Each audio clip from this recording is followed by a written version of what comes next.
Paul McCartney confronts John at studio. Lennon's words leave the band speechless. Abbey Road Studios, February 1969. The air was thick with something darker than cigarette smoke that night. Something was dying in Studio 2, and everyone could feel it. John Lennon sat alone in the corner, guitar untouched, eyes distant, like a man who'd already left the room even though his body remained. Paul McCartney was late, unusual for Paul, the punctual one, the professional, the one who still believed they could save what was already broken. George Martin, the fifth Beatle, watched the clock. Ringo tapped his fingers nervously on his snare drum. George Harrison stared at the floor. They all knew. Tonight would be different. Tonight, something would break that could never be repaired. The studio door opened. Paul walked in. His face was stone. His eyes were fire. "We need to talk, John." 4 words. Simple. Deadly. John didn't look up. "About what, Paul?" "About the lies. About Yoko. About this band that's dying while you pretend not to notice." The temperature in the room dropped 10 degrees. This was it. The confrontation everyone had been dreading. The moment when the greatest partnership in music history would finally face the truth neither wanted to speak. What happened in the next hour would change everything. Not just for the Beatles, but for music itself. And it all started with a question Paul had been afraid to ask for months. "John, do you even want to be a Beatle anymore?" John Lennon finally looked up. His eyes met Paul's, and in that gaze was something that made everyone in the studio hold their breath. Not anger, not defiance, something worse. Indifference. "Does it matter what I want, Paul?" John's voice was quiet. Too quiet. "We're already ghosts. We're just too afraid to admit we're dead." Paul's jaw tightened. He'd come here ready for a fight. Ready for John's sarcasm, his wit, his defensive walls. But this emptiness, this was something he didn't know how to combat. "We're not dead," Paul said, his voice rising. "We're the Beatles. We're the biggest band in the world. We have fans who would die to see us together. And you're sitting here acting like none of it matters." "Maybe it doesn't." John lit a cigarette. The flame from his lighter illuminated his face for just a moment. He looked older, tired. "Maybe we've been lying to ourselves for years, pretending we're still those 4 kids from Liverpool who just wanted to play music." Ringo shifted uncomfortably on his drum stool. George Harrison finally spoke up. "John, mate, we're all tired. But walking away—" "I'm not walking away," John interrupted. "I'm just being honest for the first time in months. We're not a band anymore. We're 4 strangers who happen to share a name." The words hung in the air like smoke, heavy, suffocating. Paul took a step closer. "You're wrong." "Am I?" John stood up now, facing Paul directly. "When's the last time we wrote a song together, Paul? Really together? Not you bringing in something finished and me adding a harmony. Not me presenting something and you tolerating it. When did we last create something from nothing, the way we used to?" Paul opened his mouth to answer, then closed it, because John was right. "Hey, before we continue with this incredible story, I need to give you an important warning. Many subscribers have reported that YouTube has removed their subscriptions without notice. Just take a quick look at the red button below to make sure you're still subscribed to the channel. I don't want you to miss any of the exclusive content that's coming up. And while you're there, leave that powerful like that helps me a lot with the algorithm. Oh, and tell me in the comments, which city are you watching from? I love getting to know every amazing person who is part of this community. Your participation makes all the difference. Let's interact. 1967, Paul finally said. A day in the life. That was the last time. John nodded slowly. 2 years ago. 2 years, Paul. And you know what's happened since then? We've become a business, a brand, a machine that produces Beatles records because that's what's expected. But the magic? The thing that made us special? That died somewhere between Sgt. Pepper and the White Album. George Martin stood up from his chair. Gentlemen, perhaps we should take a break. No. Paul's voice was sharp. No more breaks, no more avoiding this. John, if you want out, just say it. Stop hiding behind philosophy and metaphors. Tell me the truth. The studio was so quiet you could hear the tape machines humming in the background. John took a long drag from his cigarette. When he spoke, his voice was different, softer, more vulnerable than anyone had heard in years. I met someone who sees me, Paul. Not John Lennon the Beatle, not the clever one, not the funny one, just me. And when I'm with her, I don't have to pretend. I don't have to be witty or brilliant or anything except honest. Yoko. Paul said the name like a curse. Yes, Yoko. John's eyes flashed with something dangerous now. And I know you hate her. I know you all think she's breaking up the band. But you want to know the truth? The band was already broken. She just helped me see it. Ringo stood up. That's not fair, John. We've been through everything together. Hamburg, the Cavern, Ed Sullivan. We're brothers. Were brothers, John corrected. Past tense. We were brothers when we had nothing. When all we had was each other and the music. But now we have everything. Money, fame, houses, cars, everything except what made us the Beatles in the first place. And what's that? Paul's voice was barely a whisper. John looked at him, really looked at him, and for just a moment, the walls came down. For just a moment, he was the John that Paul had met in a church hall in 1957. The John who'd invited a younger kid to join his band because he saw something special in him. Joy, John said simply. We used to make music because it brought us joy. Now we make it because it's expected, because it's our job, because the Beatles are supposed to release albums and tour and smile for cameras. But the joy, that's been gone for a long time, Paul, and you know it. Paul McCartney felt something break inside him. Not his anger, not his pride, something deeper. Hope. So that's it then? Paul's voice was hollow.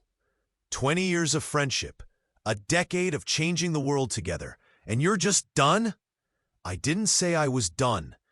John sat back down, suddenly looking exhausted. I said I was being honest. There's a difference. Is there? Paul sat down across from him. They were facing each other now like two chess players, two old friends who'd become strangers.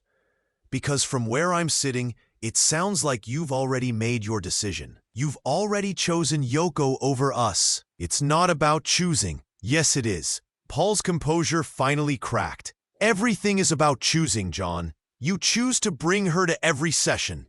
You choose to prioritize her art over our music. You choose to make the rest of us feel like intruders in our own band. George Harrison, who'd been silent, suddenly spoke up. His voice was cold. You want to talk about choosing, Paul? Let's talk about how you've been choosing to control every aspect of this band since Brian died. How you've been treating the rest of us like session musicians instead of equal partners. Paul turned to George, stunned. What? You heard me. George stood up now. Years of resentment finally bubbling to the surface. You think John's the only one who's unhappy? You think he's the only one who feels suffocated? At least he has the courage to say it out loud. The room was fracturing. Right there, right then. The Beatles were coming apart at the seams, and everyone could feel it. Ringo, ever the peacemaker, tried one more time. Lads, we're all tired. We're all frustrated. But we've been through worse than this. Remember Hamburg? Remember when everyone said we'd never make it? We proved them all wrong because we had each other. We were kids in Hamburg, John said quietly. We're not kids anymore. Paul looked around the studio. At George, angry and defensive. At Ringo, desperate to hold things together. At John, distant and unreachable. So what do? Paul asked. Do we just give up? Do we tell the world that the Beatles are finished? Maybe, John said. Or maybe we admit that the Beatles have been finished for a while now, and we've just been too scared to let go. What happened next would become the stuff of legend. The moment that defined the end of an era. Paul McCartney stood up, walked to the piano, sat down, and began to play. Not a Beatles song, not something from their catalog, something new, something raw. The melody was haunting, simple, beautiful in its sadness. And as he played, he began to sing, words that came from somewhere deep, somewhere broken. The long and winding road that leads to your door will never disappear. I've seen that road before. John listened. Really, Paul McCartney confronts John at studio. Lennon's words leave the band speechless. London, 1969. Abbey Road Studios. The air inside Studio 2 was thick, suffocating, like breathing through wet cloth on a November night when the Thames fog crawls through every crack in the city. Paul McCartney stood at the piano, his fingers hovering over ivory keys that had birthed revolutions. But tonight those keys felt cold, dead. Across the room, John Lennon sat with his back against the wall, guitar resting silent on his lap, eyes distant. Somewhere else, somewhere Paul couldn't reach anymore, George Martin watched from the control booth. The man who'd shaped their sound for 7 years now looked like a priest at a funeral, waiting for someone to say the words everyone already knew. Ringo tapped his sticks against his thigh. Nervous rhythm, the only sound breaking the silence that had settled over the studio like ash after a fire. "We doing this or what?" Paul's voice cut through the quiet, sharp, edged with something that sounded like anger but tasted like desperation. John didn't move, didn't look up, just sat there with that expression he'd been wearing for months now, like he was watching something burn and couldn't decide if he should save it or let it turn to dust. The clock on the wall ticked past midnight. Outside, London slept, unaware that inside this room, 4 men who'd changed the world were tearing it apart. John. Paul said the name like a question, like a plea. Still nothing. George Harrison shifted in his chair, uncomfortable witness to whatever was about to unfold. He'd seen this coming. They all had. But knowing something's coming doesn't make it hurt less when it arrives. "We've got 3 songs to finish," Paul continued, his voice harder now. "The album's due in 6 weeks. We can't just what?" John's voice was quiet, dangerous quiet, the kind that makes your spine straighten. "Can't just stop pretending everything's fine?" The words hung in the air like smoke from a gun. Paul's jaw tightened. "That's not what Isn't it?" John finally looked up, and his eyes, God, his eyes were empty, like someone had reached in and scooped out whatever fire used to burn there. "You want to keep playing the game, Paul? Keep pretending we're still those lads from Liverpool who believed in something." "We do believe in something," Paul shot back. "We believe in the music, in what we've built." John laughed, but there was no humor in it, just bitterness that tasted like copper pennies and broken promises. "What we've built," he repeated slowly. "You mean what you've built. Your vision, your arrangements, your perfect little songs that sound like adverts for happiness we don't actually feel." The accusation landed like a fist. Ringo stood up. "Maybe we should take a break." "No." Paul's voice was steel now. "No more breaks. No more avoiding this. If John's got something to say, he should say it." The challenge hung between them. Electric, charged with 7 years of brotherhood and betrayal, love and resentment, genius and ego all twisted together until you couldn't tell where one ended and the other began. John stood slowly, guitar still in hand, and when he spoke, his voice was soft again. But this time it carried weight that made the room feel smaller. "You want to know what I've got to say, Paul?" He took 3 steps forward, close enough now that Paul could see the dark circles under his eyes, the exhaustion that went deeper than lack of sleep. "I've got plenty to say, but the question is, are you ready to hear it?" Outside, a police siren wail blew the London night. Inside Studio 2, four men stood on the edge of something that couldn't be undone. And Paul McCartney, who'd always had an answer for everything, found himself speechless. The studio lights hummed, that low electric buzz that sounds like insects trapped in amber. John moved to the center of the room, guitar hanging from his shoulder like a weapon he hadn't decided whether to use yet. "You remember Hamburg?" he asked suddenly. Paul blinked, thrown by the shift. "What?" "Hamburg, 1960. The Kaiserkeller. We played 8 hours a night, 7 days a week, living on pills and beer and the pure bloody thrill of making noise together." John's voice was different now, softer, like he was talking to a ghost. "We were terrible, sloppy, raw, but we were alive, Paul. We meant every note, every scream, every chord that made our fingers bleed." He paused, let the memory settle. "When did we stop meaning it?" Paul's face hardened. "That's not fair." "Fair?" John's laugh was sharp. "You want to talk about fair? Let's talk about Get Back. Let's talk about you turning up every day with complete arrangements, telling us exactly what to play, exactly how to play it. Like we're your bloody session musicians instead of your partners. I'm trying to keep us together." Paul's voice rose. "Someone has to care about the work. And there it is." John pointed at him. "That right there. That assumption that you're the only one who cares. That without you holding everything together, we'd just fall apart." George spoke up from his corner, quiet but firm. "He's not wrong, Paul." Paul turned to him, betrayal flashing across his face. "Not you too." "Yes, me too." George stood. "You've been treating us like employees for months, maybe longer. Every idea I bring gets dismissed. Every suggestion John makes gets overruled. It's your band now, not ours." Ringo remained silent, but his silence spoke volumes. "Hey, before we continue with this incredible story, I need to give you an important warning. Many subscribers have reported that YouTube has removed their subscriptions without notice.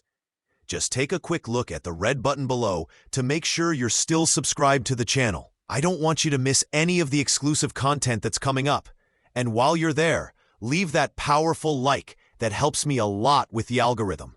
Oh, and tell me in the comments, which city are you watching from? I love getting to know every amazing person who is part of this community. Your participation makes all the difference. Let's interact." Paul stood frozen, 3 pairs of eyes watching him, waiting. "So what?" he finally said. "What do you want from me? To just give up? Let everything we've built crumble because it's not fun anymore?" "Maybe," John said quietly. "Maybe it's supposed to crumble. Maybe we're holding on to something that died a long time ago, and we're just too scared to admit it." The words hit like a physical blow. "You don't mean that," Paul whispered. "Don't I?" John moved closer. "When's the last time we wrote something together, Paul? Really together. Not you writing your half and me writing mine and us pretending it's collaboration." Paul opened his mouth, closed it, because he couldn't remember, couldn't pinpoint the exact moment when their partnership had become a competition. "India," George said suddenly. "That's when it changed. When we came back from Rishikesh." John nodded slowly. "We went there looking for answers, for meaning. And we came back with, what? More songs? More product to feed the machine?" "That's not fair," Paul protested. But his voice lacked conviction now. "You know what I learned in India?" John continued. "I learned that all this," he gestured around the studio, "all this success, all this fame, all these perfect little pop songs, they're just noise, distraction from what actually matters." "And what matters, John?" Paul's voice was sharp again. "Your new girlfriend, your avant-garde art projects, your pretentious films that nobody understands?" The attack was deliberate, designed to wound. John's face went still, dangerous still. "At least I'm trying to find something real," he said softly. "At least I'm not hiding behind melodies and harmonies and clever wordplay, pretending that's enough." "The music is enough," Paul shouted. The music is everything. It's what we are. No, John shook his head. The music is what we were. Past tense. We're just ghosts now, Paul, going through the motions, playing the parts people expect us to play. Ringo finally spoke, his voice sad, resigned. Maybe John's right. Maybe we've been pretending for too long. Paul looked at each of them, his brothers, his family, the only people who'd ever truly understood what it meant to be inside this impossible thing they'd created together. And he saw it in their eyes, the truth he'd been running from for months. They were done, not just with the album, not just with the sessions, with everything. The silence that followed Ringo's words was absolute, like the moment after a bomb explodes and before the screaming starts. Paul sat down at the piano. His hands found the keys automatically. Muscle memory. He played a few notes. The opening of Let It Be. The song he'd written after dreaming about his dead mother. "You want to know something funny?" he said without looking up. "I wrote this song about finding peace, about accepting things you can't change, and I don't believe a word of it." His fingers moved across the keys, the melody filling the studio with its false comfort. "I can't accept this. I won't." John sat down across from him, guitar in lap, and for a moment, they looked like they used to. Two kids from Liverpool who'd promised to conquer the world together. "You don't have a choice, mate," John said, gently. "None of us do. We've been running on fumes for years, trying to recapture something that only existed for a moment. You can't build a life on a moment, Paul, no matter how brilliant it was." "We changed everything," Paul said, his voice breaking. "We changed music. We changed culture. We changed the bloody world." "We did," John agreed. "And now it's time to let someone else have a turn." George moved to stand beside them. "It doesn't have to be ugly, Paul. We can finish the album. We can do it right. Give people something beautiful to remember us by." "And then what?" Paul looked up, eyes red. "We just walk away? Pretend we were never brothers?" "We'll always be brothers," Ringo said from behind his drums. "But brothers grow up. Brothers move on. Doesn't mean we stop loving each other." Paul's hands crashed down on the piano keys, discordant, angry. "I don't want to move on. I want to keep making music with the only people who understand me." "But we don't understand you anymore," John said quietly. "And you don't understand us. We're strangers now, Paul. Strangers who happen to share a history." The truth of it was devastating. Paul stood abruptly, paced to the window. Outside, London was waking up, dawn breaking over a city that had no idea what was ending inside this room. "There has to be another way," he said to the glass, to his reflection, to nobody. John came to stand beside him, two silhouettes against the growing light. "There isn't," John said, "and deep down you know it. You've known it for months. You're just the last one willing to admit it."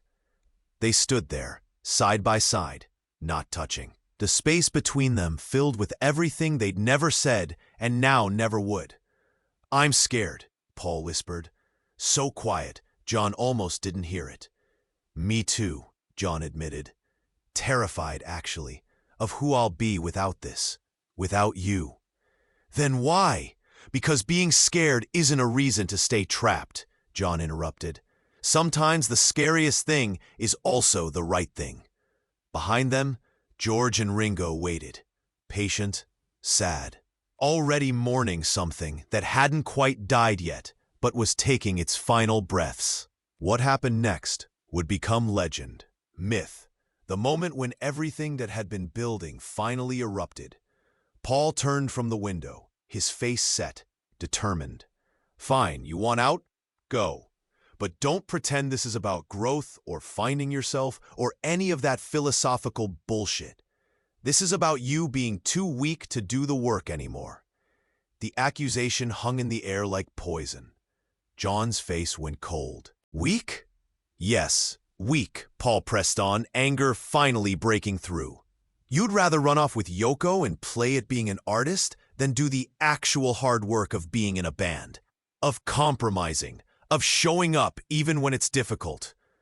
Careful, Paul, George warned. But Paul was past careful, past restraint. No, he needs to hear this. We all need to hear this. John Lennon, the great genius, the revolutionary, can't handle that maybe, just maybe, someone else might have good ideas too. Can't handle that the world doesn't revolve around his whims and his moods and his... John's fist hit the wall. The sound echoed like a gunshot. You want to talk about whims? John's voice was shaking. You want to talk about ego? Look in the mirror, Paul. You've been trying to be me for years, trying to prove you're the real leader, the real talent. Well, congratulations. You win. The band's yours. I'm done fighting you for it.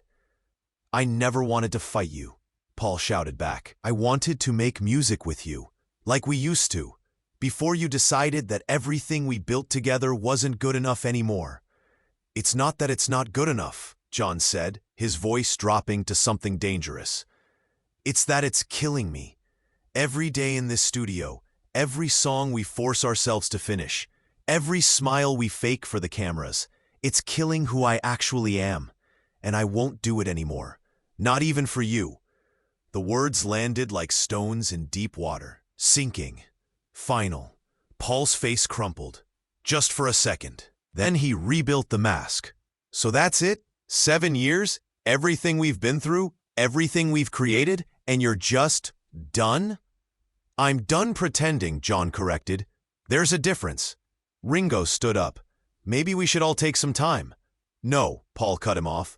No more time. If John wants out, let him go. We'll finish the album without him. Paul, George started. I said we'll finish it without him. Paul's voice cracked. We don't need him. We never did. I can write the songs. I can arrange them.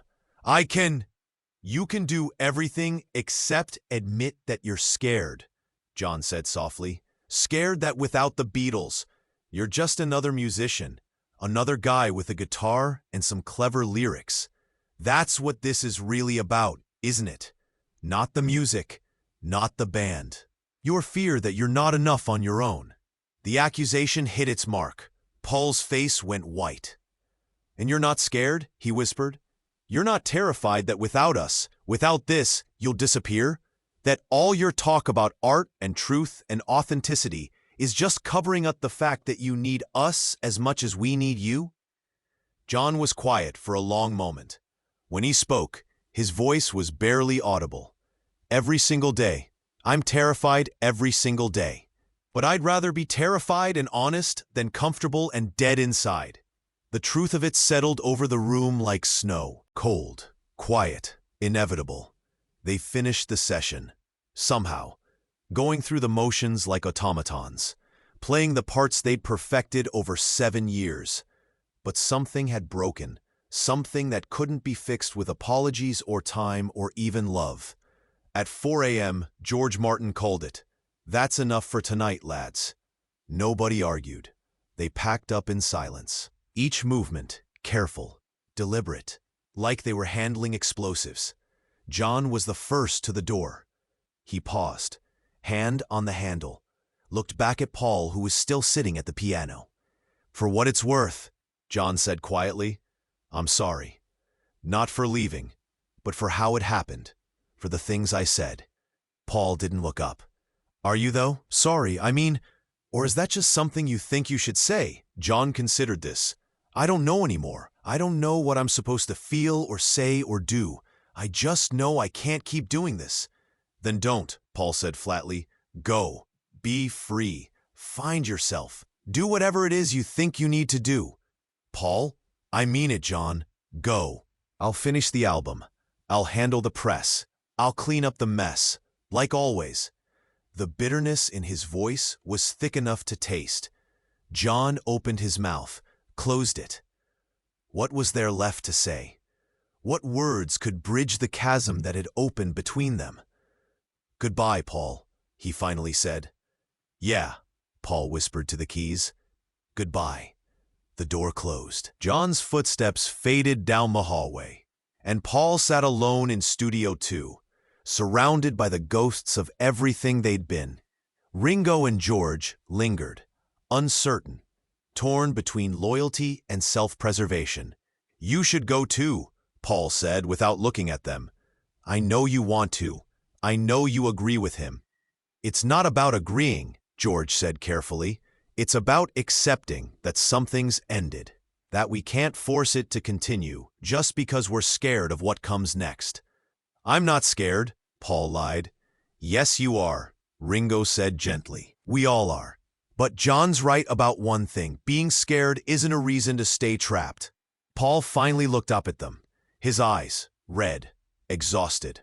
"What if I don't know how to be anything else? What if this is all I am?" "Then you'll figure it out," George said. "Like we all will. But you have to let go first." They left him there, alone with the piano and the silence and the weight of everything that had just died. Outside, dawn was breaking over London, the city waking up, moving on, unaware that inside Abbey Road Studios, an era had just ended.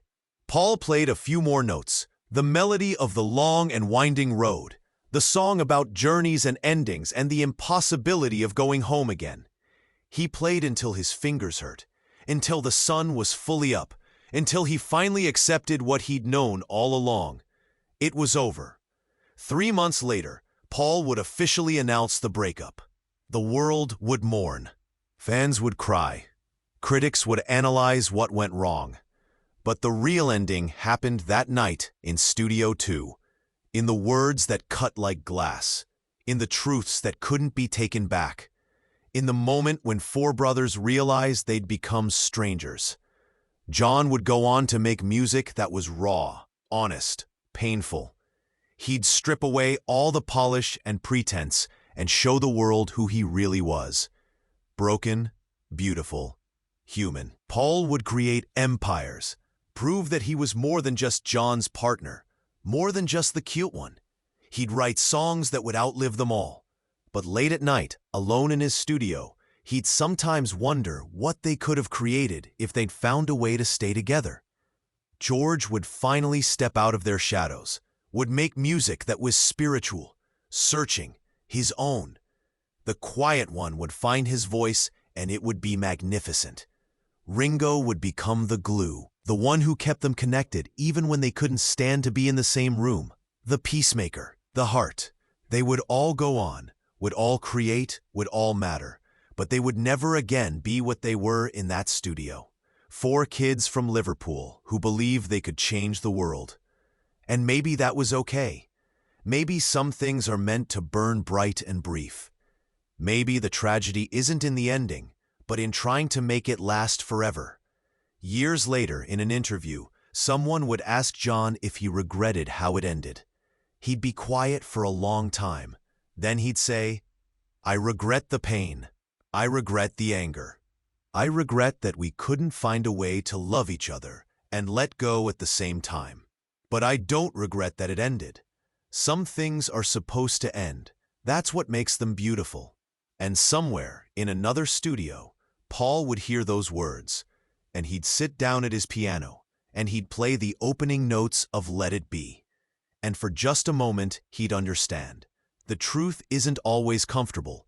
Love isn't always enough. And sometimes, the bravest thing you can do is walk away from the thing you love most. Because holding on too tight doesn't preserve something. It suffocates it. And maybe, just maybe, the real gift they gave each other that night wasn't the music they made together. It was the freedom to become who they needed to be apart. Even if it hurt like hell, even if it broke their hearts, even if it meant saying goodbye to the only people who'd ever truly understood. That's the price of truth. That's the cost of growth. That's what it means to love someone enough to let them go. And in the end, maybe that's the most beautiful song they ever wrote together. The one about endings. Sometimes the loudest truth is spoken in silence. Sometimes the greatest love is letting go. And sometimes the most important thing we can do is stop pretending everything's fine And finally, tell the truth.